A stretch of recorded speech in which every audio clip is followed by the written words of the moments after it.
Okay guys, I've got an update for that bleed ritualist build that I've been working on. In the original build video, which will be linked up here in the corner, got some comments, few different comments I want to address. The first one being around Deepest Tower Spiritbone Crown and whether or not this helm was absolutely required for the build in order to do that big bleed damage that we saw against the Arbiter. Short answer is no, not required, but we're going to go into detail in Path of Building. I've got a couple builds lined up that I'm going to share with you to just kind of walk through the numbers here. And then another question was whether or not we could work in some poison damage since we're already scaling with some of our nodes. Short answer there is no, I'm not going to be working poison into this build. I played around with it a little bit. And we'll touch on that, but overall, I don't see that it's a big benefit for this build. Our bleed damage is quite fine, and we're not really adding much with the poison. Third and lastly, in the build video, we were pretty much a glass cannon, under 2k health. We were sitting around 1800 health. So I wanted to shore up some defenses, so just walking through that. Basically, I took off a venopuncture and added this ring, and then updated this belt to address some holes, which allowed me to use runes in order to bring up max life as well as evasion and armor. So we're now sitting at around 2100 life. Energy shield we're not focused on whatsoever for this build. We're not doing anything fancy with the mana either. We're running glancing blows though, so that brings our block chance up to 75%. Of course, we're taking 50% damage with blocked hits. And then we've got evasion up to 70% and our armor's at 18. We are maxed out on our elemental and our chaos resistances for this kit here, which is very nice. And since updating the defenses, this feels really good. I've not even died since updating this, running the T15 maps juiced up. Even ran a monster level 81 boss map earlier and had no issues and just blew everything up, and were very survivable, felt good. Wanted to address some of the stunning, so I do have some stun threshold on my gear, and then I've got these charms here, the stone charms, in order to prevent being chained stun. These really aren't working that well, honestly. I would not worry about having a 3 charm slot belt at this point, because I still get the light stun. It doesn't occur. It doesn't burn a charge until after you've already been light stunned. And even then, when I get light stunned, I'll look down and I've not burned a charge at all. So I'm not sure. This is really janky at this point and not a huge benefit against the stunning issues. But yeah, light stun is definitely an issue for this build. Laying down spear field, it takes time, and you're a melee class, so you want to try to build your gear around that and ensure that you've got some stun threshold there, or it is going to feel pretty bad out there. So earlier I ran a test, and I'll have some of that footage playing throughout this video, but basically we took this helm off, we slapped these rings on, and we went out there and ran this exact build. I did not even optimize by respeccing this, so we just went out there and it felt good. I was doing big bleed damage. I wasn't getting killed. The boss went down fast. So I didn't run this on a pinnacle boss, but going out there in T15, this feels fine. Feels good. So we will look at those numbers. We'll look at a build in Path of Building with the tower on our head, and then this setup here, and we'll just see.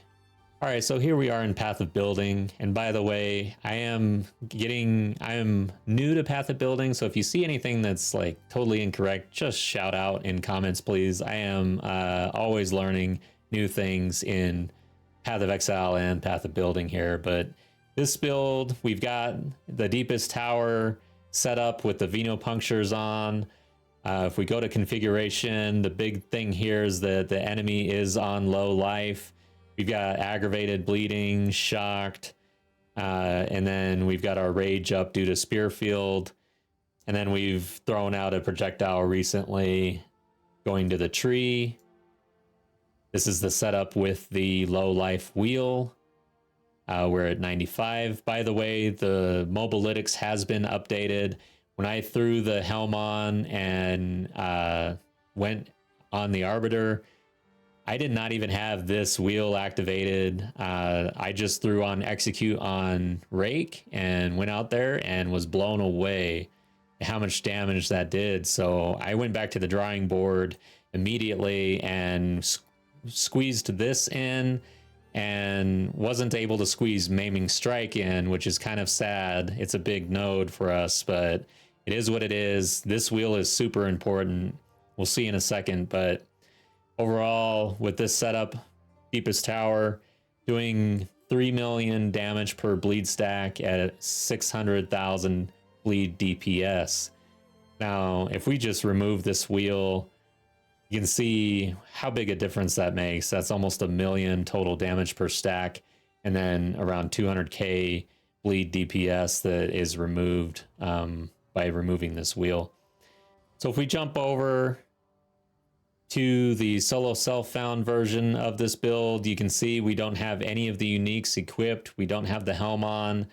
Even the venopunctures are removed. This is essentially the setup that I went and tested earlier.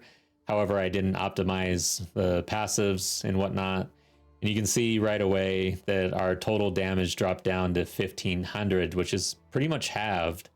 And then bleed DPS at 297, so 300k. Again, that's halved. Seems like a pretty big deal. Let's just jump over to this test build. This is what I went out and tested. You can see that I've got the low life wheel here active, but in my items, I don't have the helm on. And this is at my level currently. This is exactly what I took out into T15 juiced up maps. And our damage was under 1 million per stack and at 1500 bleed DPS. So again, halved even further. So this version felt good in T15 juiced up maps, and I didn't even optimize for the fact that I didn't have that helm on. So overall, the point here is no, the helm is not required in order to have a viable end game build on the Ritualist that is bleeding bosses out like crazy. However, it is extremely strong. So if you have access to it, you're in trade, definitely recommend running that helm. But if you're not, this build is viable for you as well. So getting back to path of building here and addressing that question or comment about poison, I did add deadly poison and venom to Blood Hunt, and I also played around with some of these poison wheels over here, but you can see without adding the poison wheels and just relying on these ailment wheels that we're in, the poison DPS just doesn't seem to really be scaling, and I just really don't know how I would be able to effectively work poison into this and have it worthwhile for this build. So I am not going to move that direction. We are not adding poison to this build. However, if you are working with a bleed build such as this and you have been able to work poison into that, please drop a comment and share if you would. I'd be very interested to see that. So maybe we can pivot later in the league, but for now, poison is not our game. We're going to stick to bleed, and I will be running the deepest tower Spiritbone helm on this character. However, I am running a hardcore solo self-found warrior through the game right now, and we're almost into maps. Hopefully we can get there without any mishaps. But I will be taking that character and creating a similar build, similar bleed build to this Ritualist, and we're going to see how that goes. So I will experience the throes of solo self-found even in hardcore, But I think this is strong enough. This setup with bleed, with rake, is strong enough for that hardcore character. I'm excited to see this in action on a warrior.